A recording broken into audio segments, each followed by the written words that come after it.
قتل‌های دنباله‌داری که توی گیلان اتفاق میفته و پلیس توی هر قتل دنبال یک سرنخ و یک نشونه از قاتل میگرده، اما هیچ سرنخی از قاتل نیست. به نظر شما قاتل کیه؟ آیا دستگیر شده؟ سلام، من امیرم. به تحلیل جنایی خوش اومدید. ما قراره که توی این کانال در کنار همدیگه پرونده‌های جنایی رو با همدیگه تحلیل و بررسی بکنیم تا به یک آگاهی و هوشیاری برسیم، تا با استفاده از این آگاهی و هوشیاری تا جایی که میتونیم خطر رو از خودمون و اطرافیانمون دور کنیم. چون بیشتر و اغلب جنایت هایی که شکل میگیره زمانی اتفاق میفته که قربانی فضا رو برای مجرم مهیا میکنه. پس اگر تو هم دنبال این آگاهی و هوشیاری هستی، تو این ویدیو همراه من باش.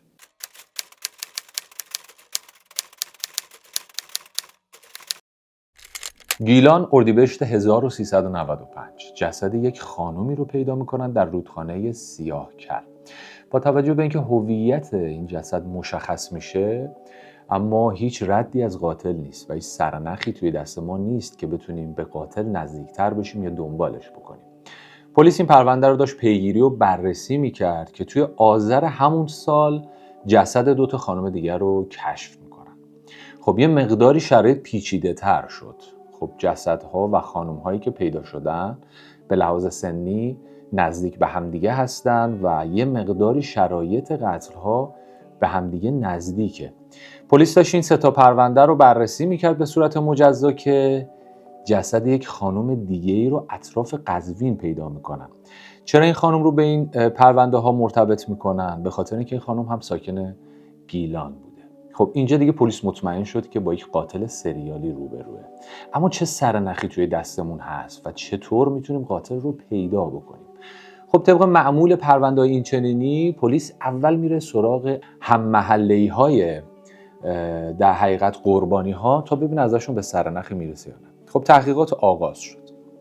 اتفاقی که اینجا باش روبرو هستیم اینه که 2 از قربانی ها اطرافیانشون، حالا همسایه هاشون، به پلیس این رو میگن که ما آخرین باری که اینا رو دیدیم یا شخص قربانی رو دیدیم داشت سوار یک خودروی پراید خاکستری رنگ میشد. خب این یک سرنخ بسیار مهم و خوبی برای پلیس بود. پلیس میاد دوربین ها رو در ابتدا چک میکنه. ببین همه این پروسه زمانی طول کشید تا این قتل ها رو به همدیگه مرتبط بکنن، برسن به یک قاتل سریالی. خب بازجویی ها ادامه پیدا بکنه، بررسی ها، دوربین ها یک پروسه رو طی کردن. دوربین ها رو که بررسی کردن اون پراید رو پیدا کردن. توی تصاویری که از طریق دوربین ها ثبت شده بود به اون پراید رسیدن. سرنشین پراید کی بود؟ یک پسر جوان حدوداً بین 30 تا 40 ساله که کارش هم مسافرکشی بوده. توی تحقیقات متوجه میشن. توی بررسی های بعدی متوجه میشن که این جوان ساکن یک محله به اسم گلسرک. خب گلسرک یک محله بود که ساکن زیاد داشت، یعنی بومی و غیر بومی تعدادشون بالا بود، اونجا داشتن زندگی میکردن و پیدا کردن این شخص یه مقداری سخت بود. خونه ها رو دونه به دونه بررسی میکنن، زیر نظر میگیرن، دونه به دونه چک میکنن تا بتونن این جوان رو پیدا بکنن. یه مقدار این پروسه زمان برد به دلیل اینکه میگم تعداد ساکنین زیاد بود و احتمال رو میدادن که این جوان متوجه شده باشه و خونش رو دائم داره عوض میکنه. به هر حال این شخص در فروردین 1396 دستگیر میشه. اما کی بوده؟ اسمش چی بوده؟ گذشتهش چی بوده؟ نحوه انتخاب قربانی ها چی بوده؟ و از همه مهمتر انگیزش چی بوده؟ در ادامه برنامه به دونه دونه این سوال ها من جواب میدم. این شخص یک شخصی بوده به اسم فرزاد. فرزاد متولد 1356 بوده.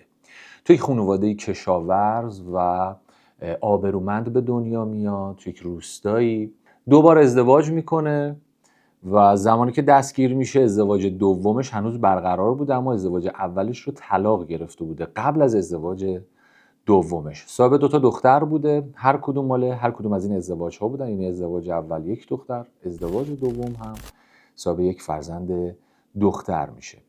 زمانی که این شخص رو دستگیر میکنن خب میره تو مرحله بازجویی و تو مرحله پیگیری دقیق تر پرونده که به سوالهای زیادی قرار بوده این بازجویی ها جواب بده.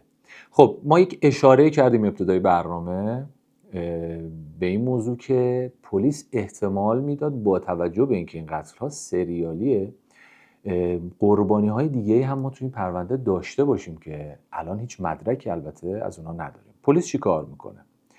پلیس میره تمام کسانی که توی چند سال اخیر توی منطقه ناپدید شدن یا مفقود شدن رو اطلاعاتشون رو جمع آوری میکنه و مرحله جدیدی از بازجویی ها رو از فرزاد آغاز میکنن. به فرزاد میگن آقا رو راست باشیم. تو به قطع دیگه هم چون فرزاد در ابتدای صحبتاش میگه آقا من خیلی صادقم، هر سوالی دارید از من بپرسید. گفتن تو قتل دیگه هم انجام دادی غیر از این چند تا قتلی که الان مرتبط به توه و رد پای تو توشون هست؟ فرزاد میگه من آدم صادقیم، نمیخوام دروغ بگم، به من زمان بدید فکر کنم. حدوداً 44 ساعت فرزاد توی بازداشت بوده و فکر میکنه. بعد از 44 ساعت میگه من میخوام صحبت بکنم. میام باش صحبت میکنن، میگه من ببین یادم نمیاد دقیقاً جزئیات قتل‌های دیگه‌مو، اما عکس بیارید برای من، عکس اون کسایی که خودتون فکر میکنید مرتبطن یا گم شدن یا مفقود شدن، من از رو عکس‌ها بگم. عکس‌ها رو براش میارن، دونه دونه نگاه میکنه. توی این روند بررسی تصاویر 3 تا قتل دیگر رو هم گردن میگیره و این 3 تا هم به پرونده فرزاد اضافه میشه در حقیقت. خب الان زمانیه که باید بریم سراغ جزئیات قتل را. ببین الان 3 تا قتل رو گردن گرفته و حالا باید توضیح بده که این قتل ها رو چطوری انجام داده، اجساد رو کجا دفن کرده یا کجا رها کرده، که اول اینکه ببینن این قتل ها واقعا کار این بوده، دوم مستندات این پرونده بیشتر بشه و بتونن حداقل اجساد اشخاصی که ناپدید شدن رو هم پیدا بکنن. فرزاد تعریف میکنه، میگه یک روز بارونی بود، دقیقاً یادم نیست چه روزی بود، اما من داشتم از کارگاه چوببری به سمت خونه حرکت میکردم.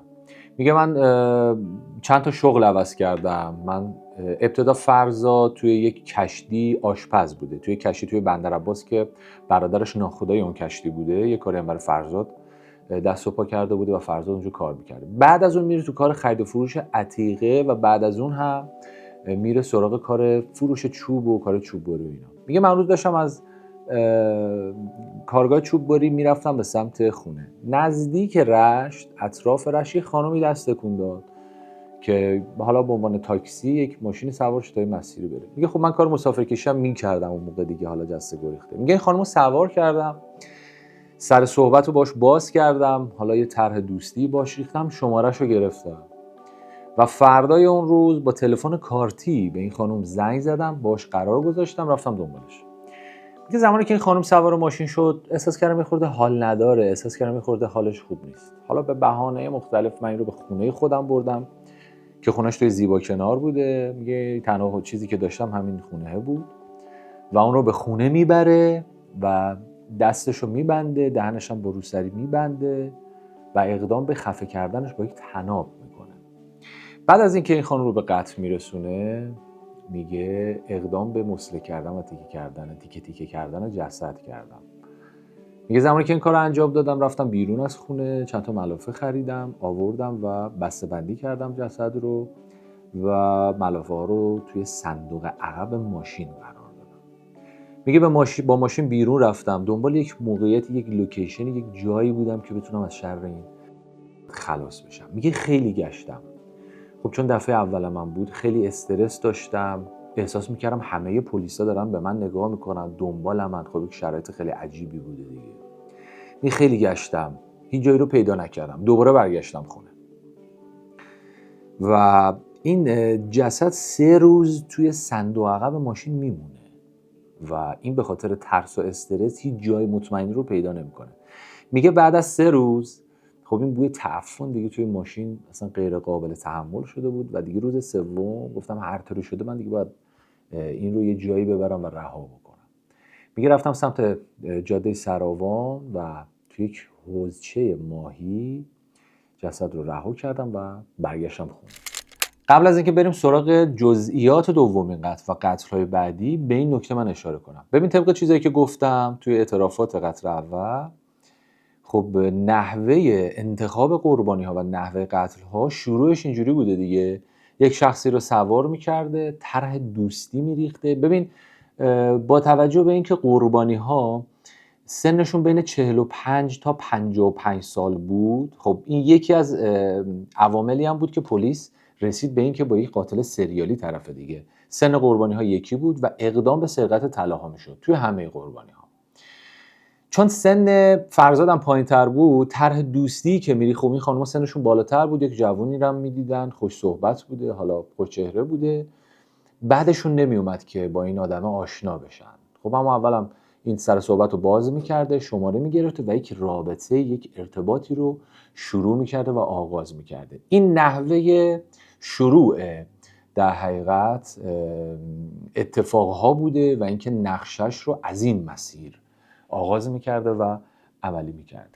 اما قتل دوم چجوری شکل گرفت؟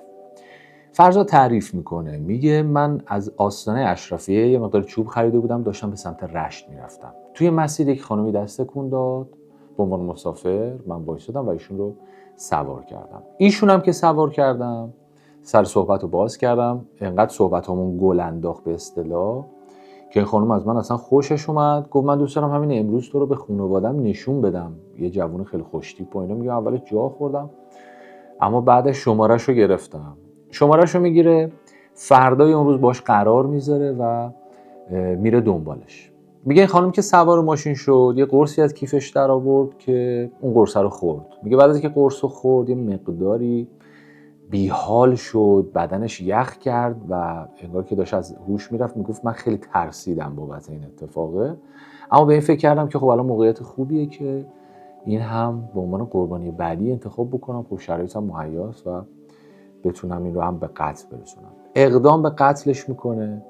میگه من با کمربند ماشین خفش کردم، میگه هیچ تقلایی هم نکرد زمانی که من اقدام به این کار کردم. بعد اینکه به قتل میرسونتش، توی صندوق ماشین قرارش میده و میره به سمت خانه پدری خودش. میگه رفتم اونجا به بهانه اینکه میخوام برم انباری رو تعمیر کنم و تمیز کنم و اینا. میگه جسد رو به طویله بردم، کف اونجا رو کندم، جسد رو اونجا دفن کردم و بعد از اینکه این کار رو انجام دادم، میگه یه ذره عذاب وجدان گرفتم، وایسادم اونجا براش دعا خوندم و قاضی ازش میپرسه که چرا عذاب وجدان گرفتی؟ بابت چی؟ میگه خب ببین، چون قتل دومم بود من استرسم کمتر بود و ترس قتل اول رو نداشتم، اما بعد از اینکه این کار رو انجام دادم کمی عذاب وجدان گرفتم، چون به نظرم این خانم دچار معلولیت ذهنی بوده و طبق گزارشاتی که ثبت شده بله این خانم دچار معلولیت ذهنی بوده و متاسفانه گیرم چه آدمی میفته و حتی به این خانم هم رحم نمیکنه و اون رو به قتل میرسونه.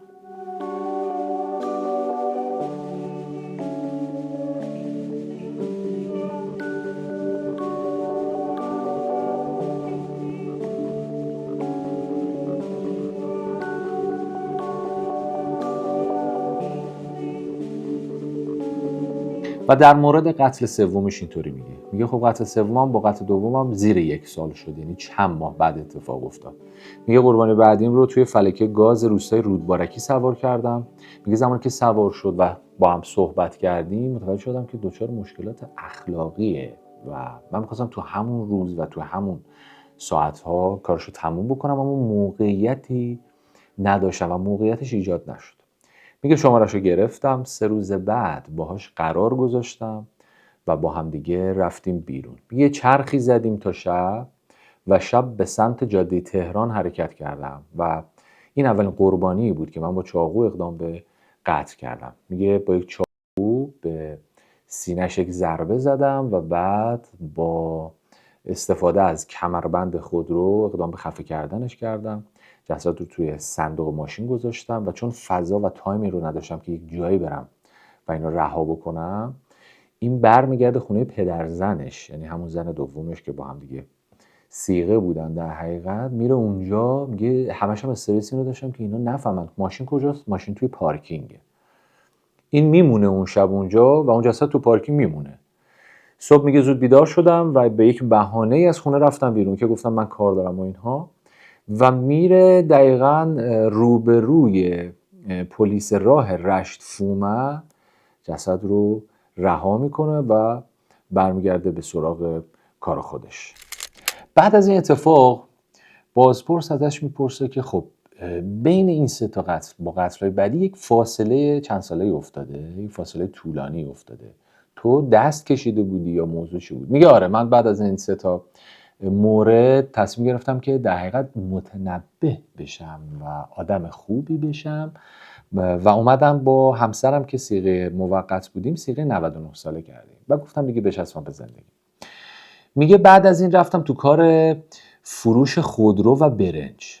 اونجا هم سرش کلاه میذارن و پولشو میبرن. میگه خب طلبکارا دنبالم بودن، حکم جلبمو گرفته بودن، من مجبور شدم که در حقیقت پول پیش خونه رو بگیرم بدم به طلبکارا. میگه اینقدر وضعم بد شده بود که مدتی تقریبا 6 ماهه با دخترم و همسرم توی چادر زندگی میکردیم. میگه اینقدر وضعمون بد بود که برای حمام کردن به دریا میرفتیم.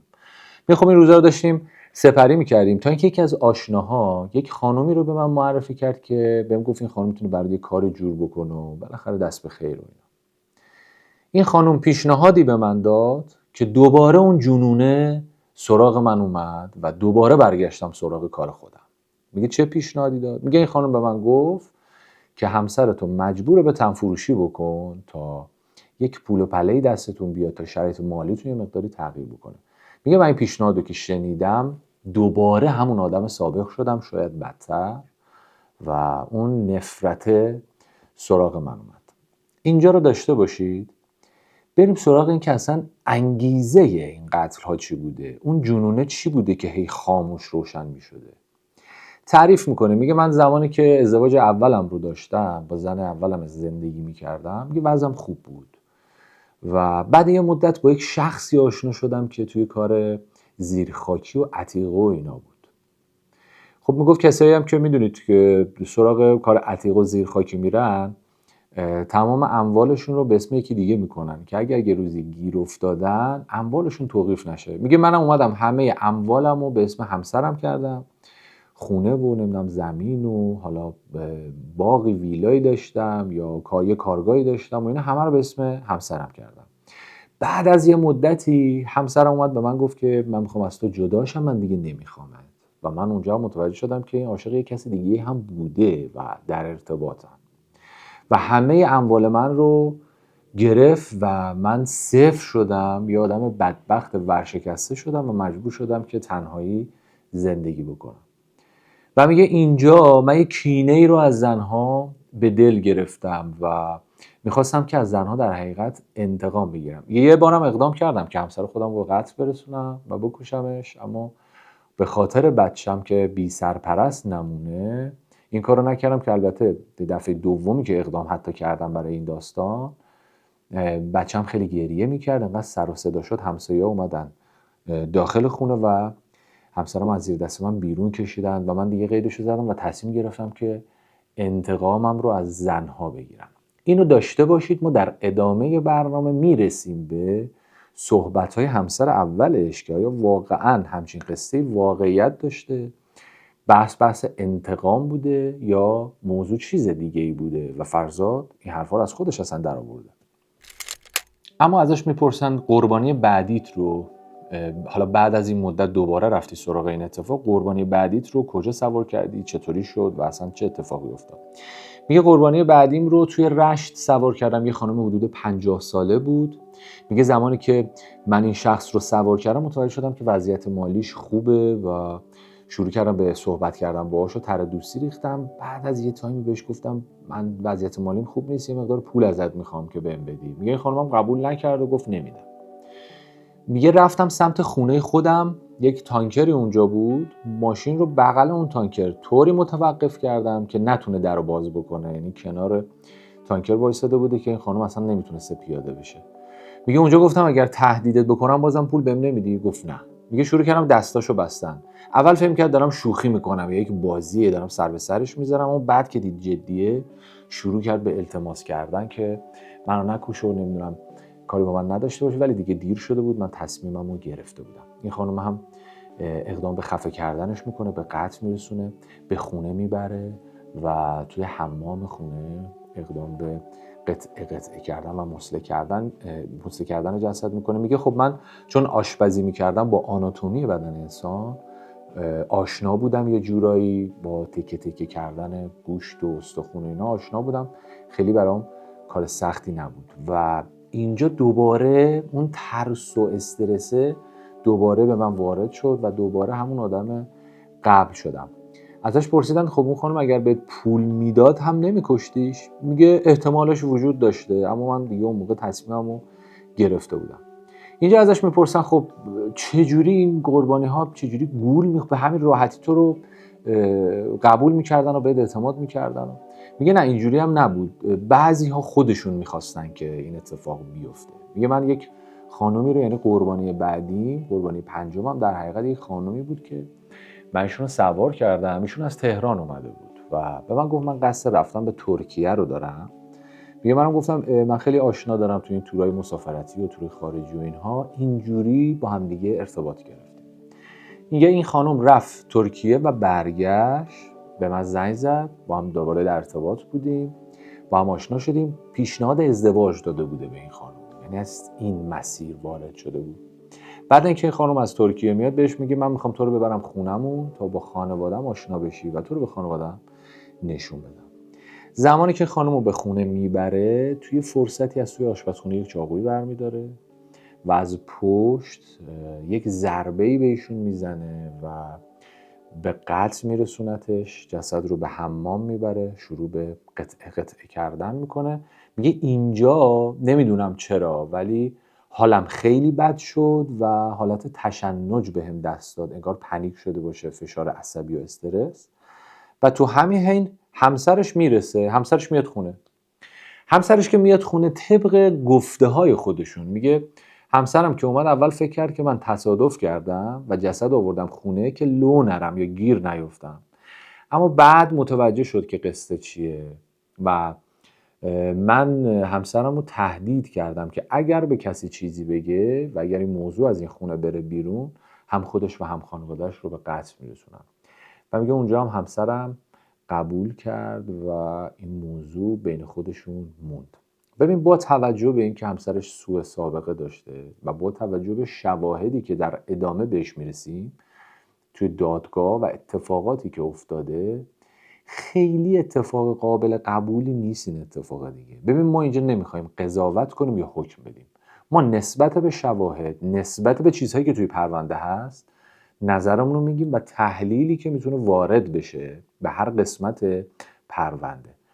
اینجا خیلی قابل قبول نیست دیگه که حالا همسر ترسیده باشه و باش حالا همدستی کرده باشه، جاهای دیده شده که توی ماشین بوده برای جلب اعتماد قربانی ها و حالا اینو بذاریم کنار، در ادامه دوباره به این موضوع میرسیم. به هر حال این جسد رو هم توی جاده سراوان رها میکنه و میگه راستش من دیگه خسته شده بودم، یه جوری داشتم به این فکر می‌کردم برم خودم حتی لو بدم، دوستشم اصلا گیر بیفتم. میگه یه جایی به این فکر می‌کردم که زن خودم هم بکشم و از این میترسیدم که یه موقعی به یه جایی برسم که بخوام به فکر کشتن بچه خودم هم بیفتم. که به نظر من حالا با توجه به اینکه پرونده رو کامل مطالعه کردم، این صحبت فرزاد یه مقداری بازی با کلمات بود و می‌خواسته خودش رو یک آدم عجیبی نشون بده که واقعا نبوده همچین داستانی. بعد از این اتفاقات، بعد از یعنی اینکه اون جسد رو اونجا رها کردم و بعد از اینکه گفت دیگه خسته شدم و میخوام خودم رو لو بدم، ازش یه سوالی میپرسن. میگه توی پروندت چند نفری هم بودن؟ انگار 2 نفر بودن که شما میخواستی اقدام به کشتنشون بکنی اما موفق نشدی، درسته؟ میگه 2 نفر نبودن و 3 نفر بودن و این 3 نفرم یکیشون رو خب خیلی سعی کردم در زمانی که خوابه اقدام به خفه کردنش بکنم، چند باری اقدام میخواستم بکنم. ببین اینجا یعنی یک ارتباطی با بعضی از قربانی ها داشته، با توجه به اینکه توی اعترافاتش، توی صحبتهاش به این موضوع اشاره کرده که من هیچ رابطه‌ای نداشتم. چون اینجا بهش گفتن تو خفای شب تهران رو میشناسی؟ گفته آره میشناسم ولی ما خیلی با هم متفاوتیم، اون با قربانیاش رابطه داشته، من با قربانی‌هام رابطه نداشتم. اما توی صحبتاش اینجا میگه یکی از قربانی ها که حالا خدا رو شکر زنده مونده و تونسته قصه در بره، میگه چند بار زمانی که خواب بوده میخواستم اقدام بکنم. خب کجا بوده که این خواب بوده؟ پس شاید یک ارتباطاتی بوده باشه. این یکیشون بوده. یکیشونو میگه من به همسرم اصرار کردم که به خونه بیارتش و خودش بکشتش. همسرم اقدام به کشتنش بکنه که همسرم این کارو نکرد. این کار رو به نظرم کرده بوده که همسرش رو هم درگیر قتل‌ها بکنه و خیالش راحت باشه که یک روزی قرار نیست از طرف همسرش تهدید بشه، از طرف همسرش خطری اون رو تهدید بکنه. یعنی خواسته یه جورایی اونم همدست خودش بکنه و بیاره تو بازی که این اتفاق نیفتاده. و نفر بعدی هم میگه خانمی بود، من سوارش کرده بودم و توی صحبتامون متوجه شدم که وضعیت مالی خیلی بدی داره و صحبت‌های خودشه و دیگه بالاخره عمرش به دنیا بود و من ازش گذشتم و بهش گفتم بره پایین، از ماشین پیادش کردم. این 3 نفر کسایی بودن که در حقیقت جان سالم به در بردن و توی دادگاه هم حضور پیدا کردن در نهایت برای شهادت دادن. و اما در مورد قربانی ششم توضیحاتی رو ارائه میکنه. میگه این شخص هم مثل 5 نفر قبلی به عنوان مسافر سوار کردم، کنار خیابون بود، سوارش کردم، سر صحبت رو باش باز کردم، طرح دوستی ریختم و اونو به خونم دعوت کردم. من نمیدونم واقعا چجوری میشه. ببین توی گزارشات این نیومده، یعنی ما به این نرسیدیم که این زنای خیابونی بودن که راحت سوارشن و راحت ارتباط بگیرن، ولی چجوری با همه اینا طرح دوستی ریخته، شماره رد و بدل شده، دعوت به خونه کرده، بعد اون آدما اومدن. من نمیدونم، حالا ماشینم پراید بوده، ماشین مدل بالایی هم نبوده. ما میرسیم به اون تحلیلی که من همیشه توی برنامه‌ها تقریبا بهش اشاره کردم. ببین جنایت زمانی صورت میگیره که قربانی فضا رو مهیا میکنه. شما سوار شدی به یک جوونی که اولین بار میبینیش، حالا اصلا ما میگیم خوشچهره بوده، از شما سنش کمتر بوده، چجوری اعتماد میکنید اصلا؟ قربانی ها اگر خودشون فضا رو مهیا نکنن، جنایت شاید هیچ وقت یا توی 90% موارد شکل نگیره. حالا سوارش میکنه، پیشنهاد میدیم که بریم خونه و این خانم هم قبول میکنه که دعوتش رو میپذیره که به خونش برن. باز هم مثل یکی از قربانی های قبلی کنار اون تانکره وای میسته که این خانم نتونه پیاده بشه. بهش میگه که من میخوام تو رو بکشم و اون خانم هم میگه اول به من یک سیلی زد، بعد تو این درگیری یه چاقو از جیبش در آورد که به سمت من حمله بکنه. میگه من دستشو گرفتم، رو برگردوندم به سمت خودش، چند تا ضربه زدم بهش و بعدش هم با روسری خودش خفش کردم. میگه این تنها قربانی من بود که عذاب کشید، چون بقیه قربانی ها نمیدونستن و یک دفعه این اتفاق میافتاد و جونشون از دست میدادن، ولی این قربانی من خیلی اذیت شد و بعد از قتل هم 2 تا دستش رو از مچ قطع میکنه. میگه به خاطر سیلی که به من زده بود. این دیگه به نظرم فرای دیگه انتقامه، خیلی متفاوت میشه. یعنی بعضی از جزئیاتی که خودش داره مطرح میکنه با اون انگیزه انتقامه خیلی تناقض دارن دیگه. این جزئیات رو بیشتر دقت بکنیم بهش. به خونه میبره جسد رو، توی خونه اقدام به تیکه تیکه کردن و مسته کردن میکنه و بعدش هم بخشی از جسد رو میبره توی جاده سراوان و بخشیش هم جای دیگه رها میکنه که البته هیچ وقت هم پیدا نمیشه. و اما قربانی آخر، میگه نحوه قتل قربانی آخر کمی متفاوت تر از قربانی های قبلی بود. میگه من خانم لب آب سوار کردم، لب دریا، رفتیم یه گشتی با هم زدیم، یه دوری تو شهر زدیم و من سر صحبت رو باز کردم، طرح دوستی ریختم. ماشاءالله خیلی خوش سر زبونم بوده، با هر کم صحبت میکرده طرح دوستی میریخته، همم باش میومدم و میچرخیدم.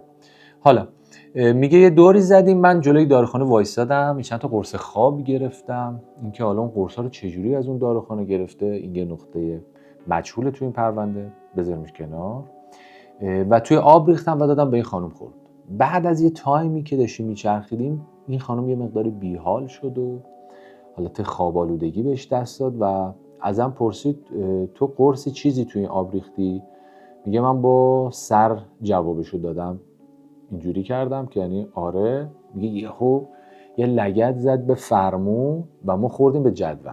میگه من همونجا عصبانی شدم و دستاشو با بست کمربندی بستم و با کمربند ماشین اقدام به خفه کردنش کردم و جسد رو توی صندوق قرار دادم. رفتم به سمت جاده لوشان به سمت قزوین و جسد رو اونجا رها کردم. ازش در ادامه میپرسن که تو آیا میدونی چطور دستگیر شدی و چطور لو رفتی؟ میگه آره میدونستم که دوربین ها رو چک کردن، پلاک ماشین رو پیدا کردن. حتی توی آژانسی که من قبلا رفته بودم و کار میکردم به اونجا رفتن. میدونستم که یک سری مدارکی از من به دست اومده و داره پلیس کم کم به من نزدیک میشه. میگه من خودم هم خسته شده بودم تا اینکه یک روزی به همسرم گفتم واقعا دیگه خسته شدم، نمیخوام ادامه بدم و اصلا دوست دارم دستگیر بشم. میگه اون روز به خانمم گفتم بچه رو نمیخواد ببری مهد کودک، بچه موند خونه. کلی با هم بازی کردیم، وقت گذروندیم و همش داشتم به این فکر میکردم که کاش الان تو این سن بچه من دستگیر بشم و تو اعدام بشم، برام مهم نیست و به بچه بگن که من توی دریا غرق شدم یا تصادف کردم و زمان نخوره به این داستان که بچه من بزرگ بشه و جلوش به من دستبند بزنن و بخوان حالا اعدامم بکنن و دستگیرم بکنن و ببرن. این اتفاق دوست ندارم بیفته. و میگفت من خیلی خوشبختی دوتا بچه‌م برام مهمه و اینکه میگفت من دوست دارم اگر قرار اعدام بشم اعضای بدنم رو اهدا بکنم تا دعای خیر نیازمندان شامل حال دخترهای من بشه. خب اگر به بچه‌هات اهمیت میدادی نباید این کار رو میکردی. کسی که خانواده براش اهمیت داشته باشه به نظر من هیچ موقع سمت این داستانا نمیره. حالا شما به نظرم به جای اینکه اعضای بدنت رو اهدا بکنی کمی برای خانوادت وقت میذاشتی خیلی بهتر بود. کما اینکه اینو در نظر داشته باشین دختر اولش و بچه اولش از همسر اولش اصلا پیگیری نکرده بوده، اصلا نرفته بوده ببینتش، گفته بود به خاطر همسر اولم اصلا نمیخوام بچه‌ام ببینم، قید بچه‌ش هم زده. ولی میاد توی اعترافاتش مظلوم نمایی میکنه و از اتفاقات اینچنینی حرف میزنه. این تحلیل ماست نسبت به صحبت‌هایی که داره میکنه. ببین کسی که دستگیر میشه و توی بازجویی داره ازش بازجویی میشه و حرف میزنه خب تمرکز نداره خیلی. ما انگوش شمار قاتل‌های سریالی داشتیم که بسیار باهوش بودن و جملاتشون جملات انتخاب شده بود، اما اکثرا چون تمرکز ندارن، استرس، فشار عصبی و خیلی چیز دیگه هست، سعی میکنن هر چیزی که به ذهنشون میاد رو بیان بکنن و فرزاد هم مستثنا نبود از این اتفاق. فرزاد به این نکته هم اشاره کرد، میگه من ورزشکار بودم، ورزشکار حرفه‌ای بودم، حتی یک باشگاهی هست نزدیک زیباکنار، اگر برید اونجا من کنفو کار میکردم، عکسای من به در و دیوار اونجاست. یعنی من آدم درستی بودم و از اول توی مسیر نبودم. بهش میگن خب چی میشه که آدم ورزشکار، یک ورزشکار حرفه‌ای میشه یک قاتل سریالی؟ میگه نمیدونم، شاید شرایط خانواده یا شایدم نبودن پدر بالای سر من این اتفاق افتاد. خب اگر تو خودت این اتفاق رو در کودکی داشتی و الان داری بهش اشاره میکنی، چرا خودت بالا سر بچه‌هات نبودی؟ ببین نکاتیه که آدم ها میگن، ولی اگر درست باشه خب من اگر کمبودی داشته باشم خودم باید اون رو حداقل برای بچه‌های خودم برطرف بکنم که این اتفاق نیفتاد. نه تنها خودش از بچه‌هاش گرفت بلکه اسمش و کاری که کرده یک عمر بالای سر بچه‌هاش خواهد موند و دوتا دخترش باید این رو تا آخر عمر به دوش بکشن.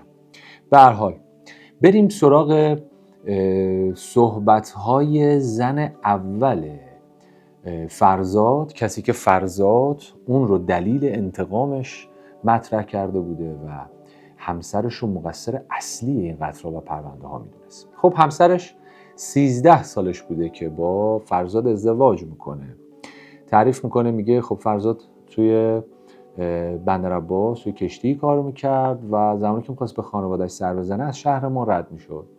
پدر من یک مغازه‌ای داشت که به دوست فرزاد اجاره داده بود. خب فرزاد گاهی اوقات هم به دوستش سر میزد. میگه یک بار که اومد به دوستش سر بزنه توی بازار اتفاقی همدیگه رو دیدیم و اولین آشناییمون اونجا بود، اولین برخوردمون اونجا بود. آشنا شدیم، یه مدتی گذشت و فرزاد به من گفت من عاشق تو شدم و میخوام تو رو خواستگاری بکنم از پدرت. میگه اومد خواستگاری من و پدر من ادلش چی بود؟ میگفت جوونی که داره توی این گرمای بندر توی کشتی کار میکنه قطعا جوونیه که میشه بهش اعتماد کرد و از پس زندگی برمیاد و موافقت کرد. میگه پدر من 2 تا خونه داشت، یه خونه رو حتی داد به ما که ما توی اون خونه زندگی بکنیم. اما زمانی که خواستگاری میرم و پدرش جواب مثبت میده، میگه یه مدتی گذشت و من فهمیدم که نه، من اصلا آماده زندگی نیستم، من اصلا تو سن و سالی نیستم که آماده ازدواج باشم. میگه من اینو مطرح کردم، گفتم نه، من احساس میکنم الان نمیتونم وارد زندگی مشترک بشم، الان نمیتونم ازدواج کنم.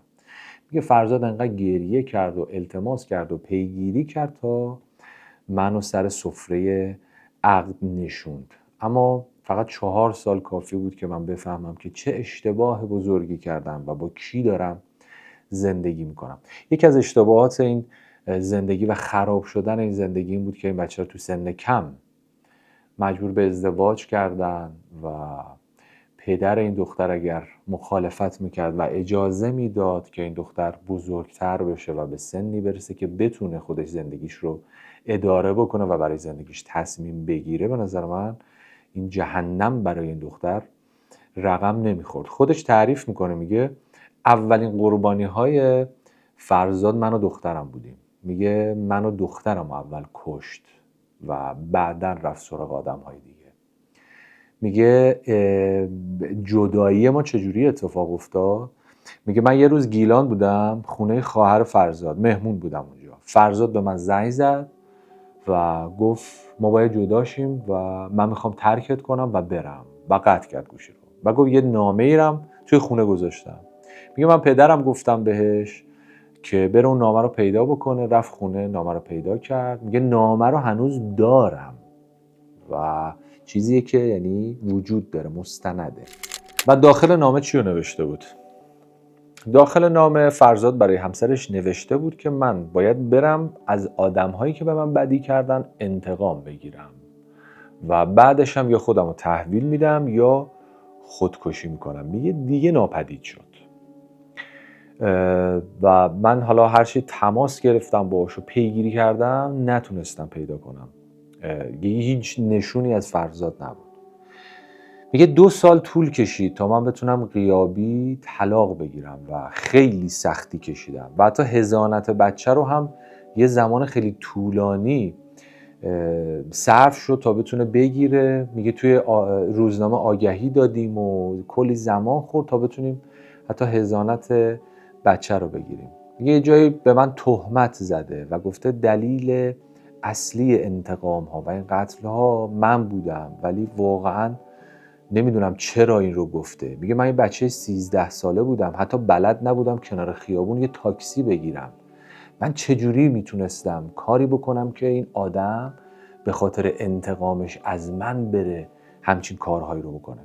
میگه بابت این قصه خیلی ناراحتم. من حتی خانواده‌ام و پدرم هزینه و خرج فرزاد رو میدادن حتی زمانی که بیکار بود. میگه پدرم این نیسان گرفته بود داده بود به فرزاد، علاوه بر این که ما تو خونه پدرم زندگی میکردیم، فرزاد با این نیسان کار میکرد و اون موقع ما حدودا 500,000 تومان حتی بهش پول میداده و این آدم الان اومده این حرفا رو زده.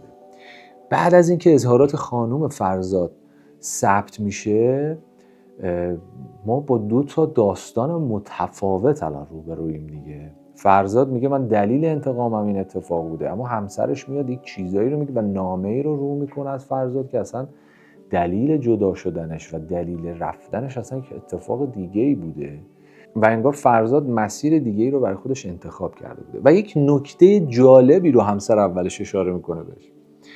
میگه اگر ما فرض اصلا بر این بگیریم که فرزاد میخواسته از زنها انتقام بگیره، چرا زن دومش رو، زن صیغه‌ایش رو نکشت و با مدت زیادی زندگی کرد؟ خب ما اگر فرض رو بر این بگیریم که انتقام از زنها بوده، بعد اونم میکشته دیگه. اما این هم یکی از دلایلی بوده که یه مقداری ما رو دقیق‌تر و ریزبین‌تر میکنه نسبت به صحبت‌های خود فرزاد. فرزاد اما در سال 99 میاد و تمامی اعترافات خودش رو پس میگیره. میگه من بخشی از این قتل‌ها رو قبول ندارم، تحت فشار بودم و یک لایحه تنظیم کردم و نوشتم و میخوام این رو قرائت بکنم. اجازه بدید از روی متن خود لایحه بخونم. فرزاد توی دادگاهش این لایحه رو ارائه میده. برخی مطالبی که پیشتر و در جلسات دیگر نوشته شده و منسوب به من بوده قبول ندارم و تنها بخشی از اعتراف‌هایی که به دستخط و امضا و اثر انگشت خودم است میپذیرم. حتی بخشی از اظهارات را با زور و تهدید و با وعده تخفیف حکم و براءت همسرم و همچنین تحت فشار روحی برای آینده فرزندم از من گرفتند که همه آنها را رد می‌کنم. برخی قتل‌ها را نیز به خاطر اعتراف‌های بیهوده همسرم به گردنم افتاد. همچنین بسیاری از اعتراف‌ها و صحنه‌سازی‌ها در کیفرخواست غیر واقعی بوده و من تقاضای تشکیل دادگاه دیگری در ملأ عام و با حضور رسانه‌ها را دارم. و در ادامهش هم گفته من بسیاری از مقتول‌ها را نمی‌شناسم و اتهام شرب خمر رو نمی‌پذیرم. خب ما باز میرسیم به این اتفاقه که یه سری از متهم‌ها و مجرم‌ها میرن زندان، برمیگردن یه چیزایی یاد گرفتن. با یه سری صحبت کردن، یک سری اطلاعاتی به دست آوردن. اینجا تو این لایحه اومد یه بخشی از اتفاق رو بندازه گردن همسرش، گفت اون معتاده، اون اصلا شیشه مصرف میکنه، اون اصلا چرت و پرت گفته، اصلا دروغ گفته. یه بخشی هم اومده میگه من درخواست دارم یه جلسه دادگاه دیگه تشکیل بشه با حضور رسانه ها. یعنی بهش گفتن اگر رسانه ها باشن فشار رسانه ها و اتفاقی که قراره بیفته رسانه‌ای میشه و اینا میتونه یه مقداری حکم تو سبکتر بکنه. بازم میرسیم به این داستان، اما خب این اتفاق برای دادگاه قابل قبول نبود. چرا؟ یکی از مهمترین ادله ها اینه که خب فرزاد زمانی که اعتراف کرد قتل ها رو خب یه تعدادیش رو بعضیاش رو خودش تنها بوده و این صحنه جرم رو کاملا بازسازی کرد و محل اختفای اجساد رو نشون داده. تو دیگه زیر اینا نمیتونی بزنی که هر چقدر مشورت کرده باشی اینا رو گفتی، ثبت شده و مدرک هست. و از اون مهمتر از رد تلفن بعضی از قربانی ها دقیقا رد پای فرزاد رو میشد دید. یکی از قربانی ها رو که به قتل میرسونه سیم کارتش رو توی گوشی خودش روشن میکنه و با اون به یکی از قربانی های دیگه زنگ میزنه. خب زیر اینم که دیگه نمیشه زد دیگه. یه سری مدارکی الان وجود داره که هر چقدر بخواد هاشا بکنه متاسفانه یا خوشبختانه موفق نمیشه. و اما صحبت همسر بازداشت شده فرزاد با یکی از نجات یافتگان چی بوده؟ زمانی که رو در رو باش میشه توی دادگاه بهش میگه که من همون شب باید میذاشتم که فرزاد تو رو بکشه. ما بچه‌مون دوبار بیدار شد، گریه کرد، من دلم سوخت و من نذاشتم که فرزاد تو رو بکشه و باید میذاشتم که همون شب تو رو بکشه و ما الان به خاطر تو اینجاییم. این خودش هم شد یک مدرک محکمتر. یعنی همین جوری که پرونده داشت میرفت جلو، روند رسیدگی میرفت جلو، اتفاقها داشت کنار هم دیگه چیده میشد و دقیقاً نزدیک میشدیم به حکمی که قراره برای این پرونده صادر بشه. و اما در نهایت اتهام هایی که وارد بود به فرزاد فقره قتل عمد بود و 6 فقره جنایت بر میت بود و سرقت طلاهایی که فرزاد خودش میگفت من این طلاها رو به خونه میبردم و بعدش احتمالاً همسرم برده فروخته. یک جایی توی اعترافاتش گفته بود قتل‌های اولم به خاطر کینه بود ولی قتل‌های دومم یه خورده چون مشکل مالی داشتم طلاها رو برمی‌داشتم و میبردم. و در نهایت دوباره اومد گفت که این طلاها رو احتمالاً همسرم برده فروخته. یعنی داشت کلا قصه رو یه جورایی سعی داشت که تغییر بده. همسرش هم همینطور. همسرش هم توی دادگاه نهایی اومد گفت آقا من اصلا در جریان نبودم، من هیچ همدستی نکردم، من یه بار فقط دیدم یه خانمی تو خونه است قش کرده، در صورتی که خب این تناقض صحبت‌ها توی صحبت نهایی دیده میشد دیگه. و فرزادم منو تهدید کرد و انداخت تو اتاق و در و بست و من نه چیزی دیدم و نه چیزی میدونستم. در نهایت هم تهدید شدم که حرفی نزنم. اما خب برای دادگاه مستنداتی وجود داشت که دیگه صادر کردن رأی کار عجیب و پیچیده‌ای محسوب نمی‌شد. و اما حکمی که برای فرزاد صادر شد، فرزاد به 7 بار اعدام محکوم شد و در 19 دی ماه 1399 و در زندان لاکان رشت این حکم اجرا شد. ممنونم، مرسی که تا اینجای برنامه همراه من بودید، برنامه رو نگاه کردید. مرسی که برنامه رو دوست دارید، بهم انرژی میدید. من از انرژی های شماست که سعی میکنم برنامه های جذابتر و بهتری رو تولید بکنم. مثل همیشه میگم اگر برنامه رو دوست داشتید لایک بکنید، نظراتتون رو کامنت بذارید. اگر اولین بار وارد کانال میشید یا اولین ویدیو از کانال تحلیل جنایی رو میبینید، سابسکرایب کنید کانال رو و علامت زنگوله رو فعال بکنید تا از ویدیوهای جدید ما با خبر بشید. مراقب همدیگه باشید، سالم و به دور از خطر باشین. خداحافظ.